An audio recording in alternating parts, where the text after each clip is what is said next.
Hey guys, welcome to Teraknowledge. മുട്ടയാണോ കോഴിയാണോ ആദ്യം ഉണ്ടായത്? ഇങ്ങനെ ചോദിച്ചാൽ മുട്ടയാണ് ആദ്യം ഉണ്ടായത് എന്നാണ് ഉത്തരം. കാരണം കോഴി ഉണ്ടാകുന്നതിന് മുന്നേ തന്നെ മുട്ടയിടുന്ന പല ജീവികളും ഉണ്ടായിരുന്നു. അപ്പൊ അങ്ങനെ നോക്കുമ്പോൾ മുട്ട തന്നെയാണ് ആദ്യം ഉണ്ടായത്. പക്ഷെ ചോദ്യം ഒന്ന് മാറ്റി ചോദിച്ചാലോ, കോഴിയാണോ കോഴിമുട്ടയാണോ ആദ്യം ഉണ്ടായത്? ഇവിടെ ഒരു പ്രശ്നമുണ്ട്. അതായത് കോഴി ഇട്ട മുട്ടയാണോ കോഴിമുട്ട, അതോ കോഴി ഏത് മുട്ടയിൽ നിന്നാണോ ഉണ്ടായത് ആ മുട്ടേനാണോ കോഴിമുട്ട എന്ന് പറയുക. ഇപ്പോൾ ഒരു ആന മുട്ടയിട്ടു, അപ്പൊ ആ മുട്ടയിൽ നിന്നൊരു സിംഹം ഉണ്ടായി. അങ്ങനെയാണെങ്കിൽ ആ മുട്ട ആനമുട്ടയാണോ അതോ സിംഹമുട്ടയാണോ? കോഴിയുടെ പൂർവികനെ പ്രോട്ടോ ചിക്കൻ എന്നാണ് പറയുക. പ്രോട്ടോ ചിക്കനിൽ നിന്നാണ് ചിക്കൻ ഉണ്ടായത്. എല്ലാ ജീവികളും അതിന്റെ കുട്ടികൾക്ക് ജനറ്റിക് ഇൻഫോർമേഷൻ കൈമാറും. ഇത് DNA രൂപത്തിലാണ് കൈമാറുക. ഈ DNAയിൽ ചില മ്യൂട്ടേഷനുകൾ ഉണ്ടാകാൻ സാധ്യതയുണ്ട്. മ്യൂട്ടേഷൻ എന്ന് പറയുമ്പോൾ DNA കോപ്പി ചെയ്യുന്ന സമയത്ത് അതിലുണ്ടാകുന്ന തെറ്റുകളെയാണ് മ്യൂട്ടേഷൻ എന്ന് പറയുന്നത്.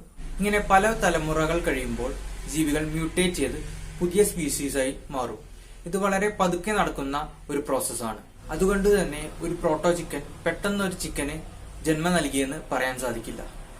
ഉദാഹരണത്തിന് മനുഷ്യനും കുരങ്ങനും ഒരു പൊതുപൂർവികനിൽ നിന്ന് ഉണ്ടായതാണ്. പക്ഷേ പരിണാമത്തിന്റെ ഒരു ഘട്ടത്തിലും ഒരു കുരങ്ങൻ ഒരു മനുഷ്യന് ജന്മം നൽകിയിട്ടില്ല. ഉദാഹരണത്തിൽ നിങ്ങൾ ജനിച്ച അന്നു മുതൽ 20 വയസ്സാകുന്നതുവരെയുള്ള ഫോട്ടോകൾ ഓരോ ദിവസവും എടുത്തിട്ട് അത് അടക്കാക്കിയിട്ട് വെച്ചു എന്ന് വിചാരിക്കുക. അങ്ങനെയാണെങ്കിൽ നമ്മൾ ആദ്യത്തെ ദിവസത്തെ ഫോട്ടോയും 20ാമത്തെ വയസ്സിലത്തെ ഫോട്ടോയും തമ്മിൽ കമ്പയർ ചെയ്ത് കഴിഞ്ഞാൽ അവ വളരെ വ്യത്യസ്തമായിരിക്കും. അവ തമ്മിൽ യാതൊരു സാമ്യതയും ഉണ്ടാവുകയില്ല.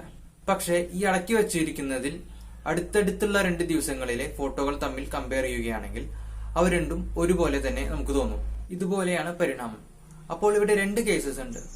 ഒന്നാമത്തെ കേസിൽ മുട്ടയിടുന്ന ജീവികളിൽ നിന്ന് പ്രോട്ടോ ചിക്കൻ ഉണ്ടായി, പ്രോട്ടോ ചിക്കനിൽ നിന്ന് പ്രോട്ടോ എഗ് ഉണ്ടായി, പ്രോട്ടോ എഗിൽ നിന്ന് ചിക്കൻ ഉണ്ടായി, ചിക്കനിൽ നിന്ന് ചിക്കൻ എഗ് ഉണ്ടായി. അപ്പൊ ഈ ഒരു കേസിൽ ചിക്കനാണ് ചിക്കൻ എഗിനേക്കാളും മുമ്പ് വന്നത്. രണ്ടാമത്തെ കേസിൽ ഒരു പ്രോട്ടോ ചിക്കൻ ഒരു മുട്ട ഇടുന്നു. ഈ മുട്ട ചിക്കൻ എഗ്ഗാണ്. ഈ ചിക്കൻ എഗ്ഗിൽ നിന്ന് ചിക്കൻ ഉണ്ടാകുന്നു. ഈ ഒരു രീതിയിൽ നോക്കുകയാണെങ്കിൽ മുട്ടയാണ് ആദ്യം ഉണ്ടായത്. ഇവിടെ വീണ്ടും ഒരു പ്രശ്നം വരുന്നു. പ്രോട്ടോ ചിക്കന്റെ എഗ്ഗിനെ പ്രോട്ടോ ചിക്കൻ എഗ് എന്നാണോ അതോ ചിക്കൻ എഗ് എന്നാണോ നമ്മൾ വിളിക്കുക?